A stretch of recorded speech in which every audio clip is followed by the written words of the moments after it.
Hello दोस्तों, welcome to my YouTube channel यस20 learning. आज हम आपको पढ़ाने वाले हैं क्लास 9th का मैथ। तो आप इसे ध्यान से पूरा वीडियो देखकर जाइए, आपको समझ में आ जाएगा। तो हमारा आज का टॉपिक क्या है? 9th का पहला चैप्टर जो कि है नंबर सिस्टम। इसे इंग्लिश में हिंदी में बोला जाता है इसे संख्या पद्धति। तो चलिए स्टार्ट करते हैं। तो यहाँ पर हमारा पहला क्वेश्चन दिया है 20 और 40 के बीच समस्त सम धन पूर्णांक को लिखना है। मतलब समस्त धन पूर्णांक सम धन पूर्णांक को लिखना है। अब सम संख्या यहाँ पर क्या होती है, हम नंबर सिस्टम के प्लेलिस्ट में इवन नंबर और ऑड नंबर दोनों बता दिए हैं। तो आप जाकर वहाँ से इवन नंबर की परिभाषा और इवन नंबर किसे कहते हैं वहाँ से जाकर देख सकते हैं। तो चलिए हम यहाँ पर आपको बताने की कोशिश करते हैं। इवन नंबर वो होती है जिसमें 2 से भाग देने पर वह पूरा क्या होती है, विभाजित हो जाती है, मतलब डिवाइड हो जाती है। वो कौन सी नंबर कहलाती है? वो इवन नंबर सम संख्या कहलाती है। तो यहाँ पर हमें 20 और 40 के बीच में लिखना है। तो 20 के बीच में क्या आएगा? 22, 24, 26, 28, 30, 32, 34, 36 और 38। ये 20 और 40 के बीच में समस्त सम धन पूर्णांक हैं। अब यहाँ पर हमारा क्वेश्चन नंबर 2 हम यहाँ पर देखेंगे। लिखा है 1 से 10 तक अभाज्य धन पूर्णांक लिखना है। मतलब 1 से 10 तक अभाज्य संख्याएं लिखना है। तो यहाँ पर कौन कौन सी होगी? यहाँ पर लिखेंगे आंसर में हम 3, 5, 7। ये क्या है? ये अभाज्य संख्याएं हैं। तो दोस्तों उम्मीद करता हूँ कि आपको ये समझ में होगा। 1, 3, 7 ये सब क्या है? ये अभाज्य संख्याएं हैं। अब यहाँ पर हमारा क्वेश्चन नंबर 3 है 2/3 का योगात्मक प्रतिलोम ज्ञात कीजिए। अब पहले हम यहाँ पर समझेंगे कि योगात्मक प्रतिलोम होता क्या है। जैसे अगर कहीं यहाँ पर अगर समझने की कोशिश कर लीजिए, जैसे अगर यहाँ पर बोल दिया जाए 5 का योगात्मक प्रतिलोम लिखिए। अगर यहाँ पर बोल दिया जाए 5 का योगात्मक प्रतिलोम लिखिए, तो योगात्मक मतलब क्या होता है? जोड़ना। और प्रतिलोम मतलब क्या होता है? उल्टा। तो मतलब 5 में ऐसी संख्या को जोड़ना है जो 5 का क्या हो? उल्टा हो। 5 में क्या करना है? ऐसी संख्या को जोड़ना है।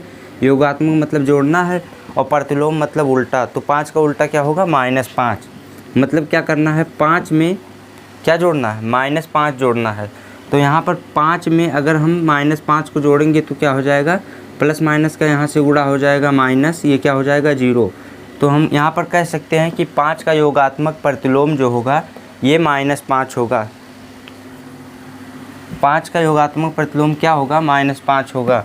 अगर यहाँ पर बोल दिया जाए 6/7 का योगात्मक प्रतिलोम ज्ञात कीजिए, तो योगात्मक मतलब जोड़ना है और प्रतिलोम मतलब उल्टा किसका? 6/7 का। तो -6/7 होगा।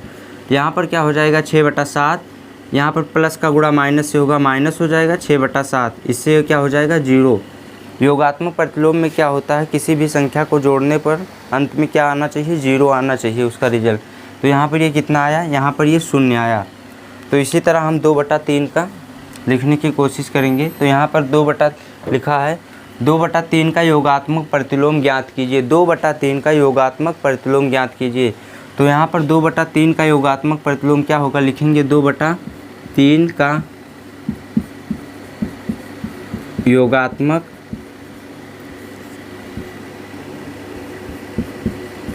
प्रतिलोम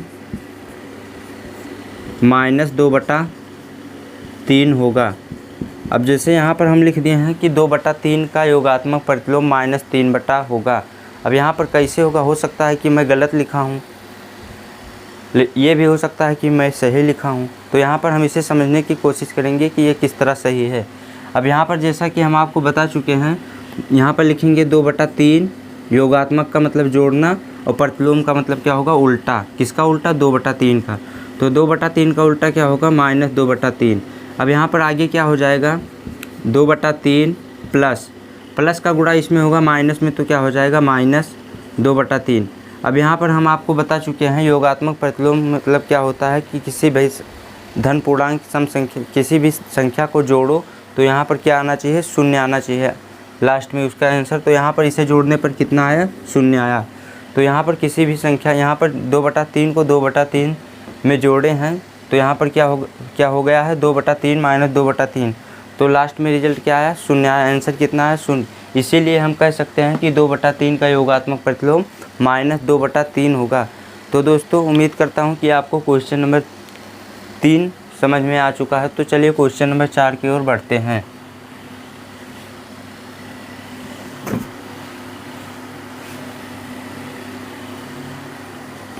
तो यहाँ पर क्वेश्चन नंबर 4 है। क्वेश्चन नंबर 4 है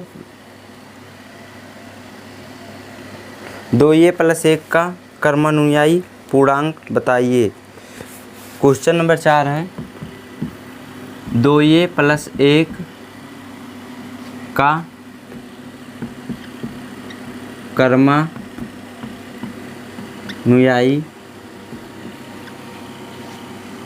पूर्णांक बताइए। पूर्णांक बताइए। तो 2a + 1 का कर्मानुयायी मतलब जो क्रम से हो। कर्मानुयायी मतलब क्या, यहाँ पर क्या होगा, जो क्रम से हो। तो 2a + 1 के बाद क्या आएगा, 2a + 2, फिर क्या आएगा 2a + 3, फिर क्या आएगा 2a + 4। ये प्रक्रिया ऐसी चलती रहेगी। तो यहाँ पर हम लिखेंगे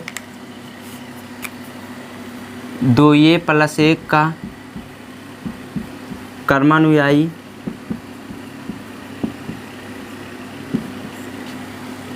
2a + 1 + 1 होगा। अर्थात यहाँ पर क्या हो जाएगा, 2a + 1 + 1 मतलब 2a + 2। हम इसे कह सकते हैं, इस तरह भी लिख सकते हैं, a + 1। यही इसका क्या हो जाएगा आंसर। 2a + 2 इसका क्या होगा, कर्मानुयायी होगा। अब चलिए यहाँ पर क्वेश्चन नंबर 5 देखते हैं। क्वेश्चन नंबर 4 आपको समझ में आ गया होगा। चलिए यहाँ पर क्वेश्चन नंबर 5 समझने की कोशिश करते हैं। तो यहाँ पर क्वेश्चन नंबर 5 है। क्वेश्चन नंबर 5 है -5 का गुणात्मक प्रतिलोम लिखिए। -5 का गुणात्मक प्रतिलोम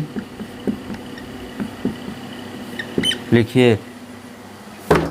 तो यहाँ पर गुणात्मक प्रतिलोम मतलब क्या होता है, गुणा करो किसी भी संख्या में, किसी भी संख्या से गुणा करो तो गुणा करने के बाद उसका आंसर 1 आना चाहिए।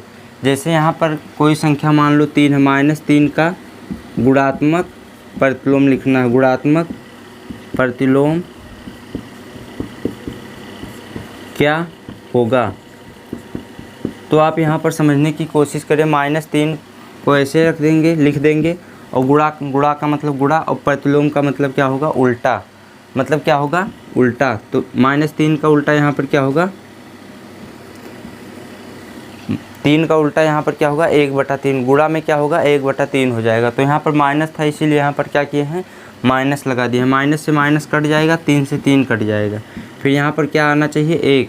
मतलब यहाँ पर किसी भी धन पूर्णांक संख्या में किसी भी संख्या से गुणा करने पर उसका आंसर 1 आना चाहिए। जैसे यहाँ पर कोई संख्या ये है, कोई धन पूर्णांक ये है, इसमें गुणा 1/ये से गुणा करेंगे तो इससे कट जाएगा। इसका आंसर कितना आना चाहिए, ये दोनों पक्ष क्या हो गया, बराबर हो गया।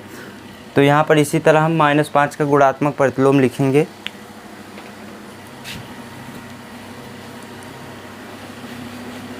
तो यहाँ पर हम लिखेंगे -5 का गुणात्मक प्रतिलोम, -5 का गुणात्मक प्रतिलोम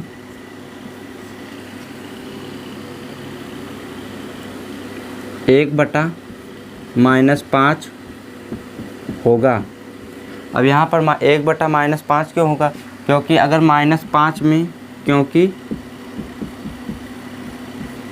-5 में गुणा कर दिया जाए 1/-5 से तो ये क्या हो जाएगा, इससे कट जाएगा, बाद में क्या आएगा, इस 1 के बराबर आएगा। अतः हम कह सकते हैं कि -5 का गुणात्मक प्रतिलोम 1/-5 होगा। तो क्वेश्चन नंबर आपको 5 समझ में आ गया होगा। अब चलिए क्वेश्चन नंबर 6 यहाँ पर देखते हैं।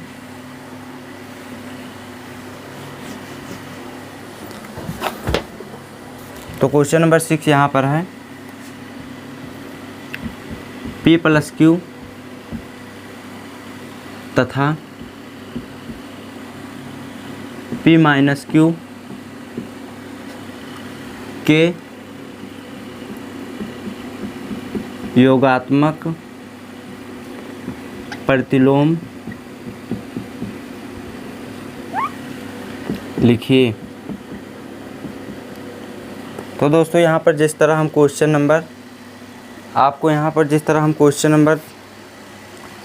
4 बताए हैं, इसी तरह इस क्वेश्चन को आप सॉल्व कर लीजिए।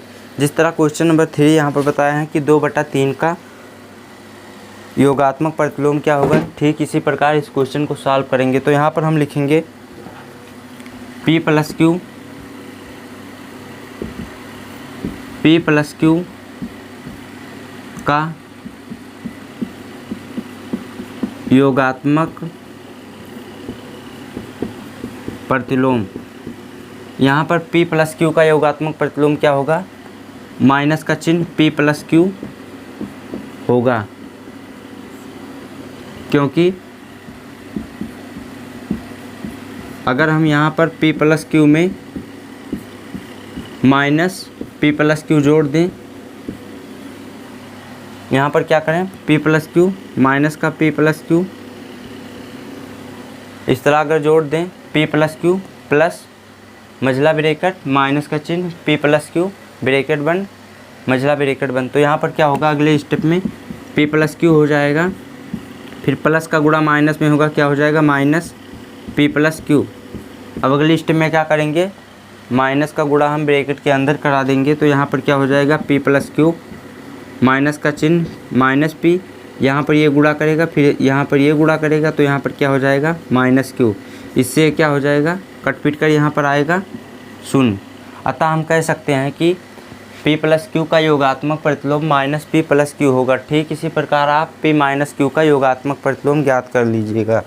तो चलिए यहाँ पर हम नेक्स्ट क्वेश्चन की ओर बढ़ते हैं। यहाँ पर क्वेश्चन नंबर 7 है, x के किस मान के लिए, क्वेश्चन नंबर 7 है x के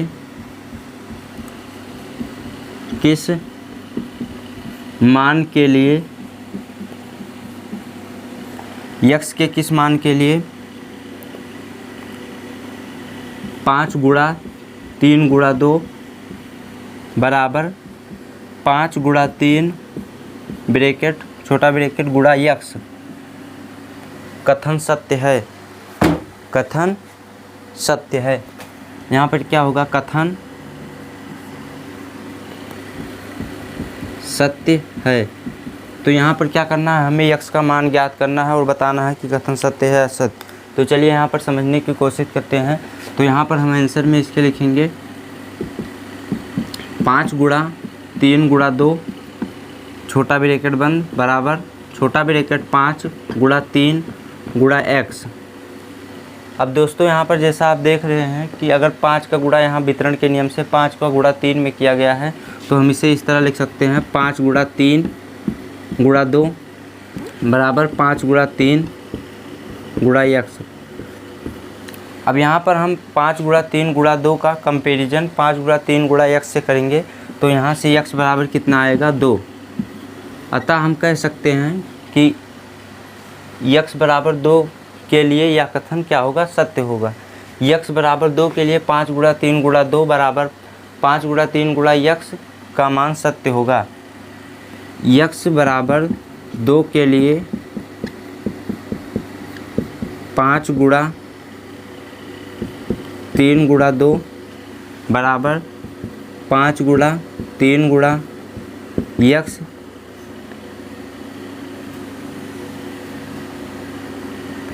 कथन सत्य होगा। तो चलिए अब क्वेश्चन नंबर 8 की ओर बढ़ते हैं।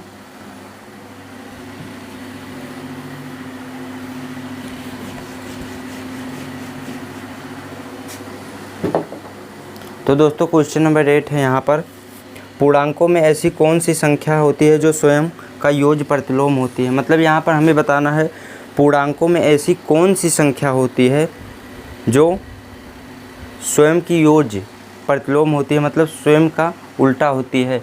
तो यहाँ पर जैसे अगर शून्य है, ये क्या है, शून्य, यहाँ पर जो जीरो होता है ये पूर्णांकों में एक ऐसी संख्या होती है जो स्वयं की योज्य प्रतिलोम होती है, मतलब जीरो में अगर जीरो जोड़ो तो भी जीरो प्राप्त होगा, जीरो में जीरो घटाओ तो भी क्या होगा, जीरो प्राप्त होगा। अतः हम यहाँ पर कह सकते हैं कि पूर्णांकों में शून्य एक ऐसी संख्या होती है जो स्वयं की योज्य प्रतिलोम होती है।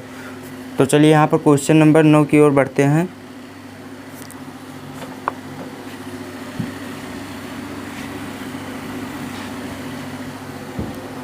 यहाँ पर क्वेश्चन नंबर 9 है, यदि ये एक समधन पूर्णांक है तो बताइए कि संख्या ये -1 या ये +1 सम है अथवा विषम है।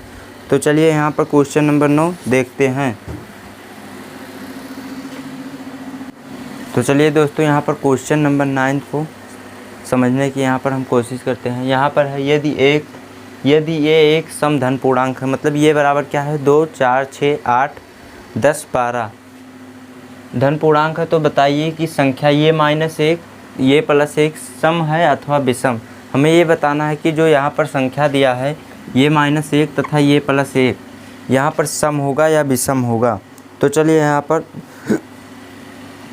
ऐसे समझने की कोशिश करते हैं। यहाँ पर लिखेंगे माना ये बराबर 2 4 6 8 10 सम धन पूर्णांक हैं।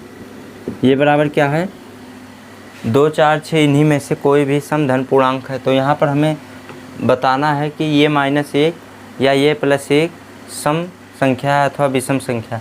तो जैसा कि आप यहाँ पर देख रहे हैं, यहाँ पर ये बराबर हम ले लेते हैं 4, ये बराबर कितना लेंगे 4। तो यहाँ पर क्या हो जाएगा, ये -1 है और क्या है इंटू में ये +1 है। तो यहाँ पर ये बराबर हम कितना लेंगे 4, तो क्या हो जाएगा 4 - 1 और यहाँ पर गुणा का चिन्ह 4 + 1 यही होगा। अब यहाँ पर 4 में से 1 घटाएंगे तो कितना घटे हो जाएगा 3, गुणा का चिन्ह 5 4 कितना हो जाएगा 9। तो यहाँ पर 9 3 का कितना होगा 27, 9 गुणा 3 क्या होगा 27। तो 27 यहाँ पर क्या आ रहा है, एक विषम संख्या आ रहा है। चलिए यहाँ पर कोई दूसरी संख्या लेते हैं 6। तो ये बराबर 6 लेने पर हमारा यहाँ पर क्या हो जाएगा 6 - 1 गुणा 6 + 1 यही तो होगा। तो यहाँ पर 6 में से 1 घटेगा, हो जाएगा 5 गुणा 6 और 1 कितना हो जाएगा 7। तो 7 बचे कितना होगा 7 गुणा 5 ये हो जाएगा 35। और यहाँ पर आप देख रहे हैं कि जो 27 ये भी क्या है एक विषम संख्या है और 35 भी क्या है विषम संख्या है। तो यहाँ पर हम कह सकते हैं कि संख्या ये -1 ये +1 विषम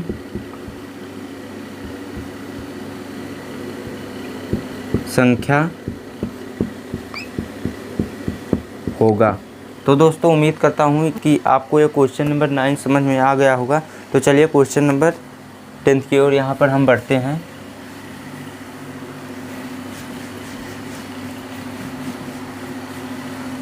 तो यहाँ पर क्वेश्चन नंबर 10 है अपना, संख्या रेखा पर 5 और 7 का योग लिखना है। संख्या रेखा पर क्वेश्चन नंबर 10 है, संख्या रेखा पर 5 और 7 का योग लिखिए। यहाँ पर हमें क्या करना है, संख्या रेखा पर 5 तथा 7 का योग लिखना है। तो यहाँ पर हम क्या करेंगे, पहले एक संख्या रेखा ड्रॉ कर लेंगे। माना ये क्या है, ये कोई संख्या रेखा है। यहाँ पर हम इसे नाम दे रहे हैं। यहाँ पर हम आप देख रहे हैं यहाँ पर +5 है और +7 है, इसलिए हम यहाँ पर यहाँ से 0 को मानेंगे। 0 1 2 3 4 5 6 7 8 9 10 11 12 13, इसी तरह क्या होगा, ये बढ़ता रहेगा। तो यहाँ पर हमें लिखना है संख्या रेखा पर 5 और 7 का योग लिखना है। तो यहाँ 0 से स्टार्ट होगा और यहाँ पर 5 तक आएगा। ये मान लो कि 0 से स्टार्ट हुआ, कहाँ तक आया, 5 तक आया।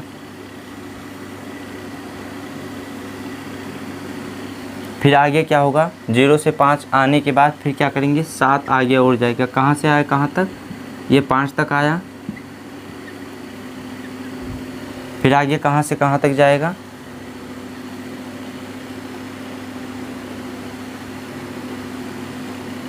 मान लो कुछ इस तरह ये है।